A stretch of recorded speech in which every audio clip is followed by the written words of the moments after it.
하나님의 말씀은 요한복음 2장 1절로 시작합니다. 요한복음을 읽다 보면 갑자기 둘째 날이 나오고 셋째 날이 나옵니다. 첫째 날 이야기는 없습니다.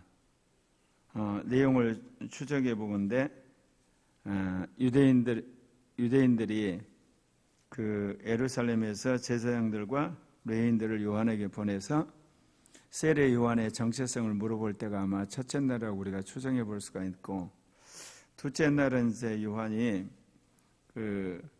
예수님을 보면서 보라 세상 죄를 지고 가는 하나님의 어린 양이로다. 그렇게 하면서 예수님의 정체성에서 이야기를 한 내용이 나옵니다. 그리고 이제 셋째 날에 곧 가나 혼인잔치에서 있었던 일을 기록하고 있습니다. 그러니까 첫째 날 내용은 세례 요한의 정체성이고요. 둘째 날은 세례 요한이 예수의 정체성에 대해서 이야기한 날이죠. 그리고 이제 셋째 날은 예수가 자신의 메시아됨을, 하나님의 아들됨을 기적을 통해 증거한 날입니다. 아마 이러한 의도에서 이 요한복음의 기자인 요한 사도는 세례 요한과 세례 요한의 증언을 받은 예수, 그리고 이제 예수가 스스로 기적을 행함으로 자신이 하나님의 아들됨을 증거하는 그런 어떤 순으로 요한복음을 썼다고 우리가 생각해 볼 수가 있습니다.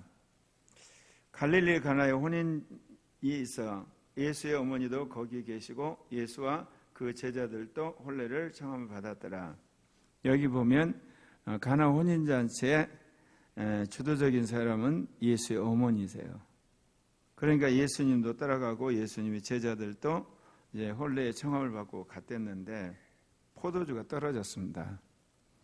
포도주가 떨어졌으면 그러려니 한데 예수의 어머니가 예수에 이르되 저들에게 포도주가 없다 하더라.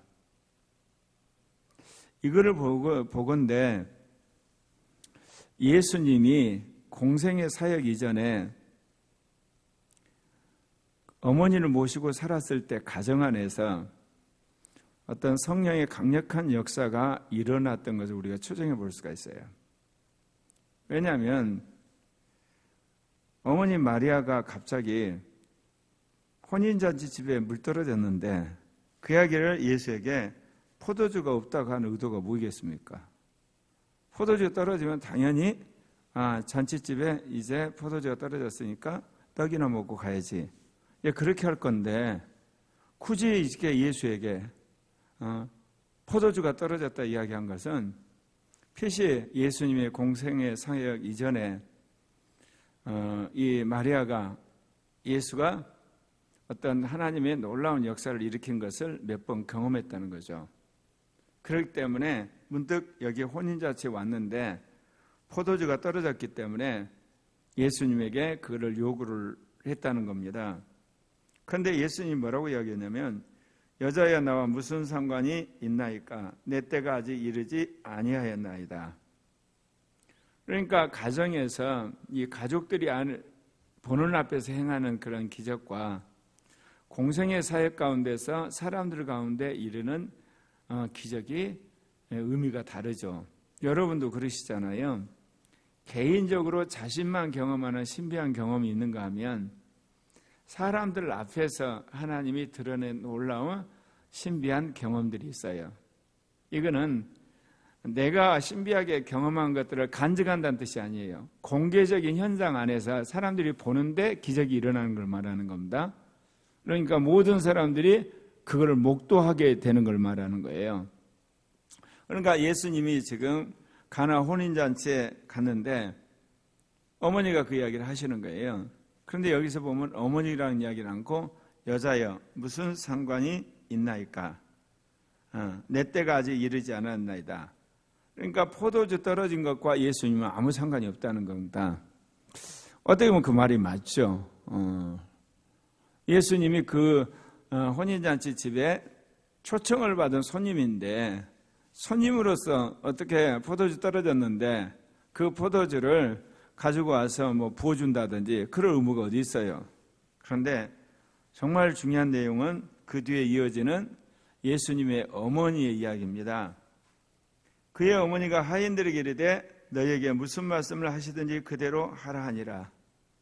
그러니까 예수님이 말씀을 선포해서 기적을 행한 그런 경험을 마리아가 목도한 적이 있다는 겁니다. 그렇기 때문에 오늘 하인들한테 예수가 하는 말대로 너희들이 그대로 행하라 그렇게 이야기를 합니다. 자, 하나님의 역사는요, 말씀을 선포하는 사람의 말에 따라서 그대로 기적이 일어날 때가 있고요, 어떤 말씀을 선포하는 사람이 한 말을 따라서 그렇게 행해야만 그 기적이 일어날 때가 있어요. 오늘 같은 경우는 후자죠. 어떤 사람이 말씀을 선포했을 때 그 말씀대로 따라서 순종을 했더니 나중에 기적이 일어나더라는 거죠. 예수님이 병을 낫게 하실 때도 그래요. 예수님이 현장에서 당신이 명령해서 병을 낫게 한 적도 있고, 또 어떤 때는 너가 가서 눈을 씻으라 해가지고 눈이 나아질 때가 있어요. 그래서 우리가 하나님의 역사하심이란 것은 우리의 논리적 틀 안에 들어오지는 않아요. 그러나 분명한 것은 말씀을 선포함으로 시작됐다는 거죠.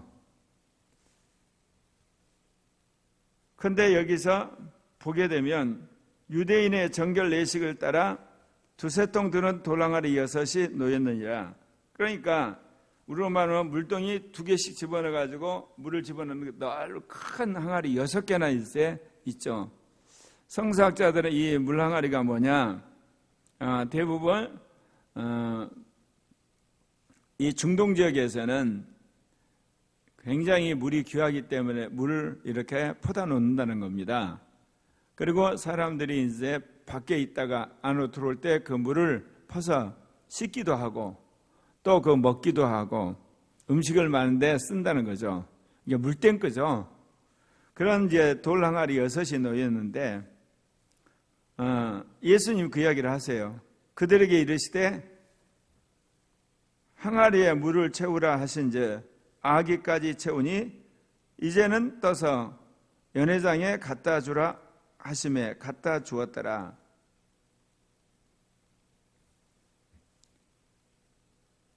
항아리에 물을 가득 채우라 그러는 거예요. 그러니까 그 하인들이 물을 가득 채웠어요. 다 채우고 나니까 그거를 연회장에 갖다 주라는 거예요. 근데 여기서 이제 우리가 알 수 있는 것은 물을 떴을 때 포도가 됐는가, 가져가다 포도가 됐는지, 아니면 연회장이 그거를 이제 인수받는 즉시 포도주가 됐는지는 모르겠지만 분명한 것은 연회장이 그 물을 그릇을 자기가 맛보는 순간 포도주였다는 건 분명합니다. 근데 이 내용을 제가 추정해 보건대 하인들이 항아리에 있는 물을 떴을 때는 포도주는 아니었다는 거예요. 가지고 간 사이에 포도주가 돼버린 거예요. 그럼 여기서 하인들이 참 어떻게 보면 굉장히 신실했다는 걸 알 수가 있어요. 전혀 모르는 손님이 와가지고 물을 떠다 주라니까 속으로 안 그러겠습니까? 아니, 포도주가 떨어졌는데 무슨 놈에게 물을 갖다 주라고 그러냐고. 이거 갖다가 누구한테 주냐고. 그럴 법도 하잖아요. 그런데 이 하인들이 고지곳대로 물 떠다가 연회장한테 갖다 준 겁니다. 여기서도 그렇죠. 이 물 떠다가 저 음식 만드는 데 가서 길러다가 이게 부어라. 그러면 물을 갖다가 부어라 그러면 논리적으로 맞는데, 연회장한테 갖다 주란 것은 틀림없이 이 포도주가 돼야 되는 거 아닙니까? 여기서 예수님 어머니 마리아의 믿음도 대단하지만요, 예수님의 말을 순종하는 이 하인들도 대단한 거예요. 결국은 마리아의 믿음과 예수님의 선포와 하인들의 순종이 결국은 물을 포도주로 만든 겁니다. 연회장이 물로 된 포도주를 어디서 났는지 알지 못하되 물도온 하인들은 알더라. 연회장이 신랑을 불러 말하되 사람마다 먼저 좋은 포도주를 내고 취한 후에 낮은 것을 내거든 그대는 지금까지 좋은 포도주를 두었도다 하니라.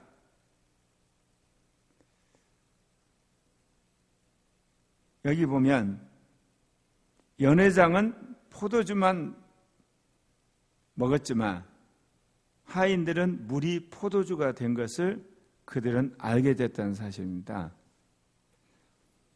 예수 그리스도의 말씀을 통한 기적은요, 믿는 자만이 경험하는 겁니다. 그래서 이러한 말씀의 역사가 자기 인생 가운데 자꾸 일어나게 되면 우리가 흔히들 말한 옛사람이 벗겨지는 거죠. 그래서 하나님은 무슨 일이니 하실 수 있어 그 믿음이 우리 안에 생겨나게 되는 겁니다. 오늘날 수많은 사람들이 성경의 말씀을 수없이 듣지만 그 말씀이 자기 안에서 믿어지는 역사, 또 거꾸로 자기가 선포한 말이 성취되는 역사를 실제로 경험하지 않기 때문에 관념적인 믿음으로 끝나는 거예요. 지식적인 믿음, 개념적인 믿음으로 끝나버리는 거거든요. 엄밀한 의미에서 그건 믿음이 아니에요. 믿음이란 건 항상 현실을 바꾸는 능력이 있습니다. 말씀드린 것처럼 예수님이 명령해서 그 자리에서 귀신을 쫓을 때도 있지만 예수님이 명령을 순종했을 때 병이 낫는 일도 있어요. 그러나 분명한 것은 성령 안에서 말씀을 레마로 선포했다는 겁니다. 오늘 같은 경우는 특별히 마리아가 예수님이 하신 대로 순종하라고 하인들에게 이야기를 하잖아요. 분명히 예수님은 나는 상관도 없고 내 때도 아니라 그랬는데 하인들이 연회장한테 물을 갖다 놨을 때는 예수님 때가 돼버렸어요. 자, 여기서 우리가 알 수 있는 거는요, 하나님의 때라는 것은 하나님이 결정을 하세요.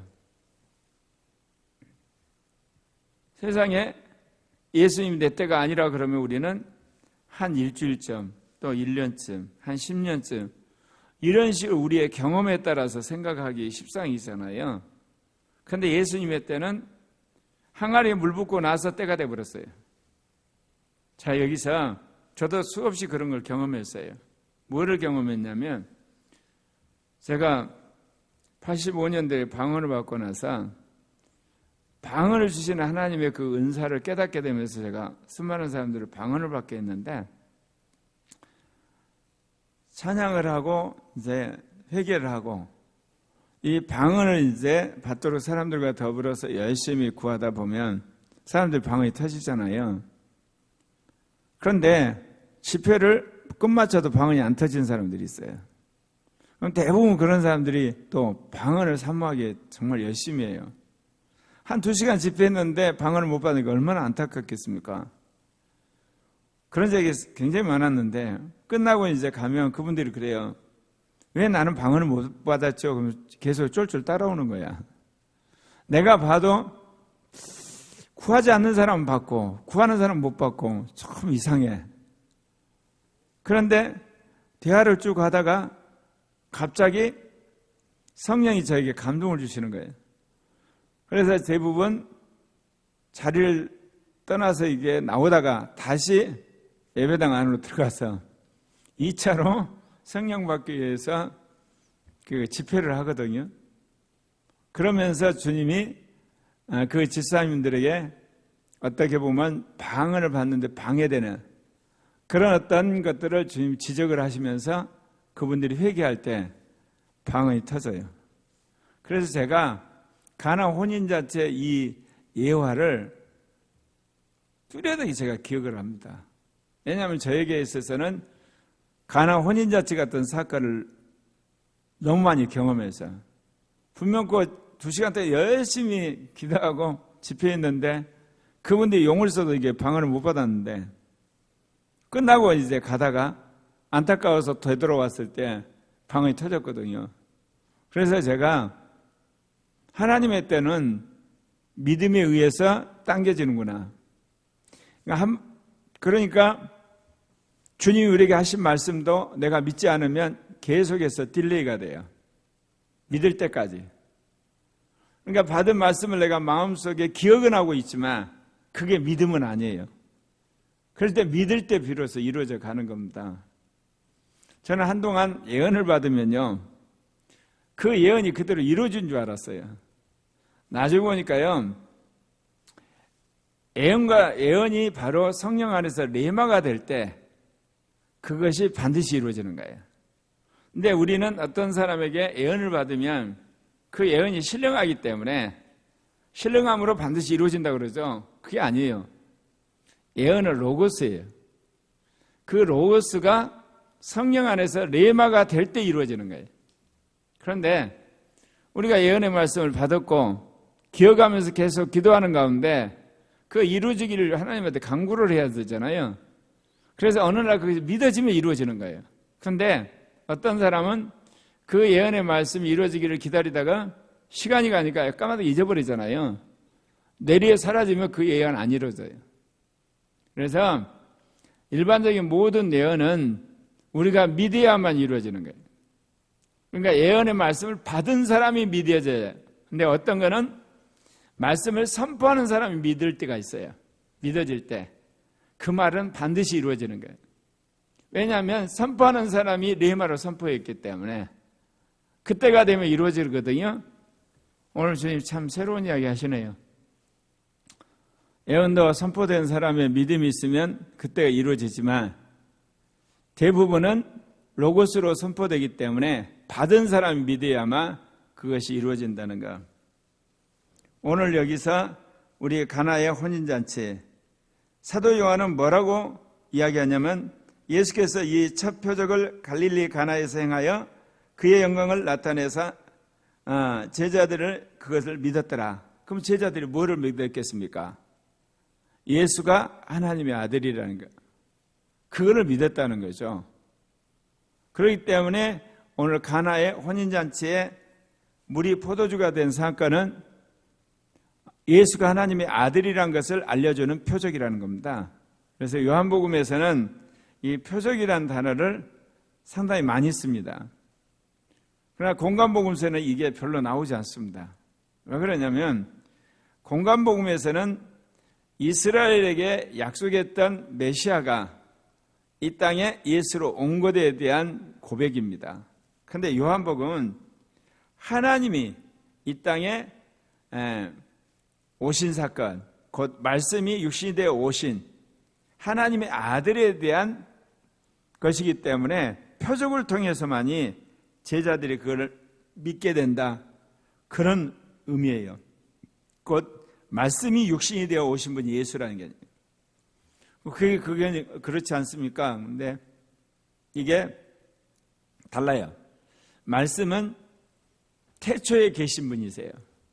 근데 그 태초에 계신 분이 육신을 입은 인간으로 이 땅에 왔다는 걸 요한복음을 말하는 거고, 본방보무서는 말씀이 그리스도를 입으셨잖아요. 그리스도가 되셨어요. 그 그리스도가 하늘 보좌에 계시다가 그분이 마리아의 태에 성령으로 잉태돼 가지고 인간으로 오신 거죠. 그러니까 공관복음서는 이미 보좌에 계신 그리스도, 그분이 오시겠다고 선지자를 통해서 예언을 했는데 그분이 예수로 오신 거예요. 그렇기 때문에 그분은 선지자들이 말한 대로 말씀을 선포하고 하나님의 놀라운 역사를 행했을 때 제자들이 그리스도라고 믿었다는 거죠. 그러나 요한복음은 말씀이신 분이 이제 육신으로 이 땅에 오셨기 때문에 하나님의 아들로서 표적을 보여줄 때 비로소 제자들이 믿었더라, 그렇게 이야기하는 겁니다. 그 후에 예수께서 그의 어머니와 형제들과 제자들과 함께 가버나움으로 내려가셨으나 거기에 여러 날 계시지 아니하시니라. 그래서 예수님이 이렇듯 가나 혼인잔치에서 놀라운 기적을 행하셨는데 이것은 하나님의 아들됨을 보여주는 표적이었고, 또 여기서 우리가 가나의 혼인잔치의 의미를 말하자면 예수님이 이 땅에 오심은 신부를 구하러 오신 것에 대한 하나의 예표적인 사건으로 해석할 수도 있어요. 그래서 예수님이 신부를 이게 구하러 왔을 때 혼인잔치, 그랬을 때 예수님이 약속하신 이 혼인잔치는 믿는 자들의 그 믿음에 따라서 지연되기도 하고 땡겨진다는가. 그래서 어찌하든지 예수 그리스도를 기다리는 신부들이 가져야 할 태도는 믿음을 가지는가, 거기에 대한 은유적 해석이라고 할 수도 있습니다. 그래서 오늘 이 말씀을 통하여서 우리가 어쩌든지 예수님의 말씀을 믿고 또 그 말씀이 명령하면 순종하는 그런 하나님의 백성들이 되었으면 합니다. 기도하십시오.